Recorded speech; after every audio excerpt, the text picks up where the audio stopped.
Hello, Mr. Bainey here. This is Math 1 Lesson 4.1, Identifying and Graphing Sequences. Our question here is, what is a sequence and how are sequences and functions related? So we've dealt with functions in the past lesson, what they are, how to graph them, that they consist of this thing called a domain and range.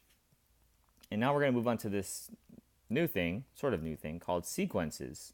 And it's based on what functions are, and it's actually very related to how functions work and how we graph them and how we get inputs and outputs. So let's first look at some definitions. Here under the Explorer, we have the definition of a sequence. And a sequence is a list of numbers in order.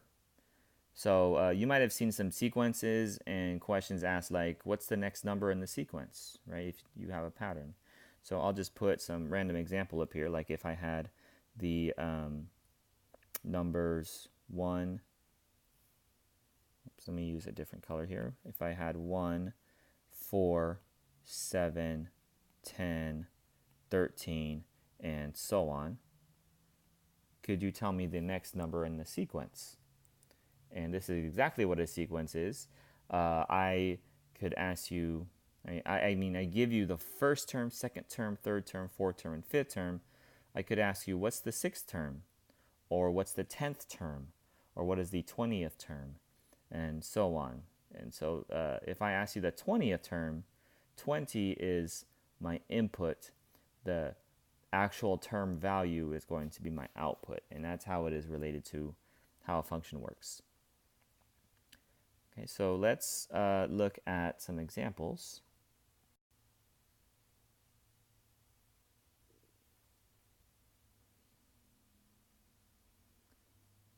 So we're going to look at how to get specific terms of a sequence. Remember, a sequence is just a list of numbers or a list of our outputs that are in order. So we do have another definition here. Explicit rule is going to tell us what any term, so this says nth term of a function, as a function of n for any whole number n greater than 0. So all that means is n is our input, represents our domain. So n has to be bigger than 0. Also, n has to be a whole number, right? We can't have, what's the 2.5th term of the sequence? We look at the first term, the second term, the third term, the fourth term, and so on. So our inputs can only be whole numbers and bigger than 0. So I'm going to have us look at part B. We have f of n right here equals 3 times n squared plus 1. So n is our input. So if I want to know what the first term is on the table on the right, we're going to input 1 to get f of 1 equals 3 times 1 squared plus 1. So we do 1 squared, which is 1, times 3, which is 3, plus 1, which is 4. So our f of n in this case, or f of 1, would equal 4. And the second one, f of 2, is going to be 3 times 2 squared plus 1. So we do our exponent first. 2 squared is 4, times 3 is 12, plus 1 is 13. Okay, next, f of 3. 3 squared is 9, times 3 is 27, plus 8 is 28. And then f of 4 is 3 times 4 squared plus 1. So 4 squared is 16, times 3 is 48, plus 1 is 49. So there we have it. So our first 4 terms, our first term is 4. I'm going to write it just below this part here. 4, our second term is 13, our third term is 28, and our fourth term is 49. So those are our first 4 terms. We can definitely keep going, right, by finding the 5th term, the 6th term, the 7th term, and so on. If I ask you to find something like the 100th term, It is something that you'll be expected to know how to do. So think about how you would find the 100th term, or the 50th term, or the 72nd term, and so on. So let's look at some your turns. Up at the top of the next page, number 6. If you feel like you know how to do this already, go and give it a try before you see my solutions. Either one of those. Number 6, write the first 4 terms of the sequence defined by the explicit rule. So that means I want to find f of 1, right? If I want my input to be 1 to get my output. The output represent my terms. So if write the first 4 terms means write the first 4 outputs. So f of 1 is going to equal 1 squared minus 5. And that's going to give us negative 4. Second term is going to be 2 squared minus 5, which gives us negative 1. The third term is 3 squared minus 5, which is 4. And the fourth term is 4 squared minus 5. 16 minus 5 would be 11. So our first 4 terms, we're done. Negative 4, negative 1, positive 4, and 11. Okay, number 7. Find the 15th term of the sequence defined by the explicit rule. So we have f of n equals 4n minus 3. If I want to find the 15th term, I'm going to use 15 as my input. And that's going to be 4 times 15 minus 3. So f of 15, these are pretty big numbers, so I'm going to show a little bit of work here. I'm going to get 60 and then subtract 3, which is 57. So my 15th term is 57. So it's nice to write it in this function notation because you see the input, you see which number it is, which position it is in the sequence, and then you see that 15th term, that nth term that's there. Okay, next we're going to look at a different type of rule, right? We've been working with explicit rule, which looks just like functions we've dealt with last module. And now we're going to deal with something called a recursive rule. So recursive rule is a sequence, or for a sequence, it's a function that still defines our terms, but it uses previous terms. So it relates the term that we're looking for to one or more previous terms. So we have to know other terms in order to find any term that we want. If you remember looking at the your turn just right up above, number 7, right here, I didn't have to know any terms. They gave me my explicit rule, or my function, and I was able to find the 15th term right away. So recursive rules, we can't do that, unfortunately. But we still want to be familiar with how it works. So here's a recursive rule. So let's kind of break down how to look at these different parts of the recursive rule. So we have first f of 1 equals 4. Think about what that means for the sequence. Okay. So f of 1 equals 4 means that the first term is 4. So in my list of numbers, the very, very first number that I'm going to write down is 4. But I don't know what numbers come after that yet. Okay, so the next part is the part that takes a little bit more to understand. So I got f of n equals f of n minus 1 plus 10. And this, for each whole number n greater than 1, all that means is I know my first term, right? What's my first term? It is 4. That's the red part right here. If I want to know the second term, or the third term, or the fourth term, or the fifth term, and so on, I need to use this that's circled in blue. That's why it says each whole number greater than 1, or n greater than 1. So n is going to be 2 or 3 or 4 or 5 or 6 and so on. So this rule, if I read this below, means that after the first term of the sequence, every term f of n is the sum of the previous term, f of n minus 1, and 10. So to find any term, f of n, I am taking f of n minus 1. So I'm going to underline this part is super important into understanding our recursive rule. I'm taking the previous term, and then I'm going to add 10. Yeah, so that means that if let's just list this function really quick. So if I'm adding 10 to each previous term, this becomes, my first term is 4, my second term is 14, right? I'm adding 10. Then it's 24, then it's 34, then it's 44, and so on. That's 5 terms. Now, if I wanted to know the 10th term, using recursive rule, I have to know the 9th term. If I want to know the 9th term, I need to know the 8th term. And I think you get the idea there. You have to know the previous term in order to get that current one. Okay, so let's just look at some your turns. On the next page, we got number 10 and 11. We're going to write the first 5 terms of the sequence. So we have number 10, f of 1 equals 35. So that tells us our first term is 35. Yeah. So part of this is already done for us. And then f of n equals f of n minus 1 minus 2. So if I want to know my second term, so f of 2, right, is our second term. That's equal to f of 2 minus 1 would be f of 1.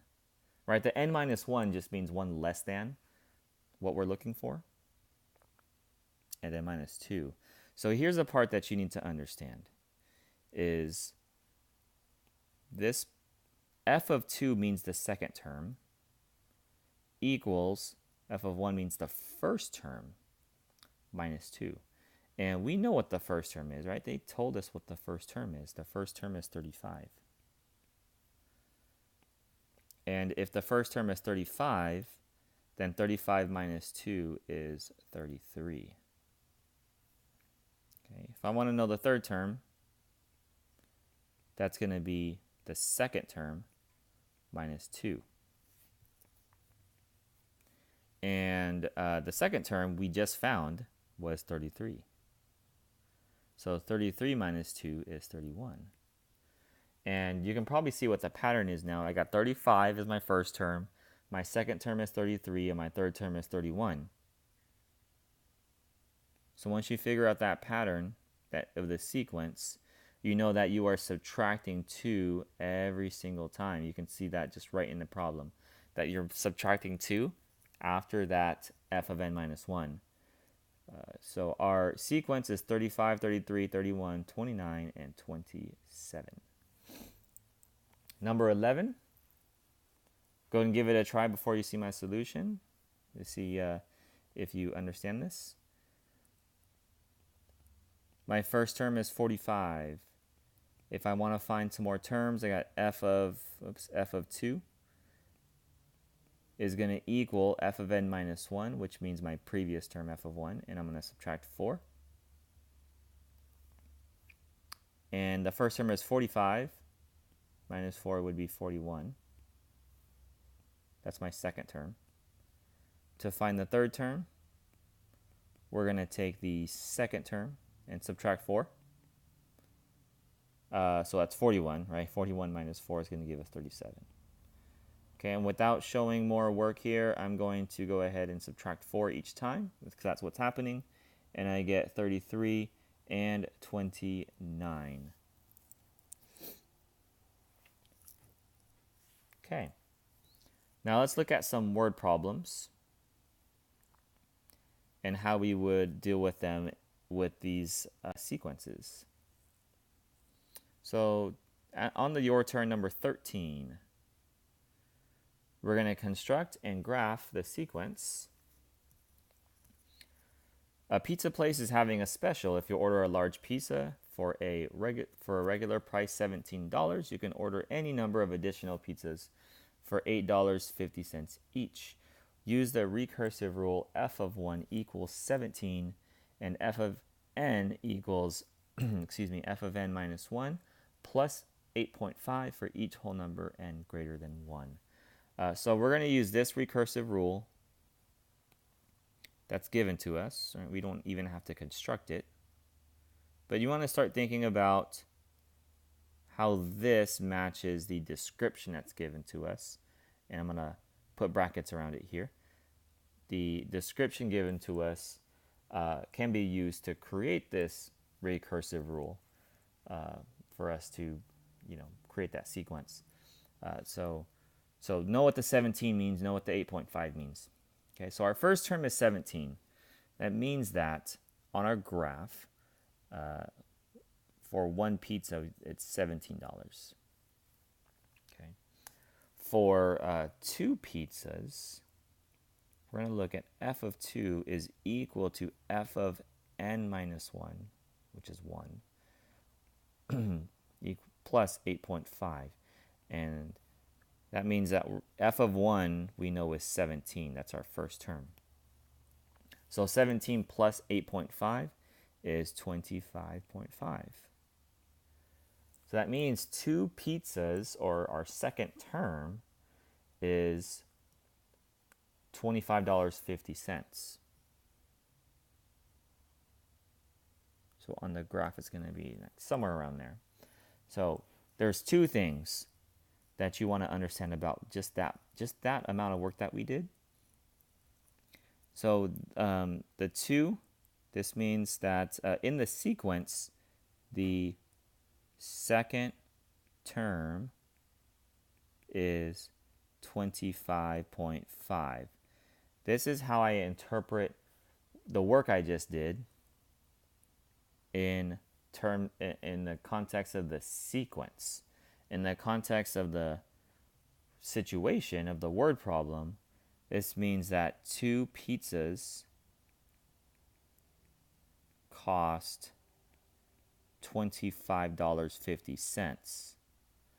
Okay, so if I ask you to interpret any part of this in the context of the situation, right, of the real world context, then you want to use that second one I just wrote down. The 2 pizzas cost $25.50, but also understand how it works as a sequence, right? The second term is 25.5. And I'm just going to show a little bit more work here. F of 3, our third term, is going to be f of 2 and then plus 8.5. So I know what my second term is. My second term is 25.5. And if I add 8.5 to that, looks like I get 34. So this means that the third term is 34, or you could think in the context of the problem that 3 pizzas cost $34. So 3 on my graph lead us to 34. This appears to be a straight line. I could also figure out how much 4 pizzas cost, but I'll stop there. So what's important to note here is that you do not connect these points. So this is a discrete graph. So discrete means do not connect them. Okay, do not connect them, and think about why you wouldn't and what it means if you actually connect those points. So I'll let you think about that, and if you would like to ask me during class or on your own time, feel free to. Try this next your turn, or this last your turn, number 14, before you see the solution. A gym charges $100 as the membership fee and $20 monthly fee. Use the explicit rule f of n equals 20 times n plus 100 to construct and graph the sequence. Okay, so it looks like n represents the number of months, and then our dependent variable y is our cost, or our fees. So you'll see that in the table here, they labeled the independent variable months and the dependent variable as fees. So let's just go ahead and graph this. Now they give us an explicit rule this time. So our explicit rule is this f of n. So see how different that looks compared to the recursive rule in the last problem. So f of 1, we don't know what that is yet. So f of 1 is 20 times 1 plus 100. And that comes out to 120. So in the sequence, this means the first term is 120. In the context of the problem, this means that 1 month is going to cost $120. So 1 month is 120 bucks. I can go ahead and graph it. Let's just do that right now. Then I'll get some more points. F of 2 is equal to 20 times 2 plus 100, which gives us 140. So our second term is 140, or you can think 2 months cost $140. F of 3 equals 20 times 3 plus 100 equals 160. Okay, so let's go ahead and graph the other ones here. 2 months is 140. 3 months is 160. This does appear to be a straight line again, or in a straight line. So now I want to think about, do we connect these or not? The way gym memberships usually work is you pay every month, and at the end or at the beginning of a month is when you pay. You don't pay partial amounts or anything like that. Maybe unless you end the membership, you might have to pay some partial amount of that month that you used. But ideally, if you're a membership, or if you're a member for an extended amount of time, you're only paying once per month. And in this case, you're going to leave this as a discrete graph. I could get more points. I can figure out how much it costs at 4 months. And let's actually do that right now, because 4 months would be 180. Right? 5 months would be 200. 6 months would be 220. So I could keep going. And it is a linear function if you look at it closely. Okay, and that's it for this lesson. Very important one to understanding sequences. It's a big topic this year. So thank you for watching again, and have a good day.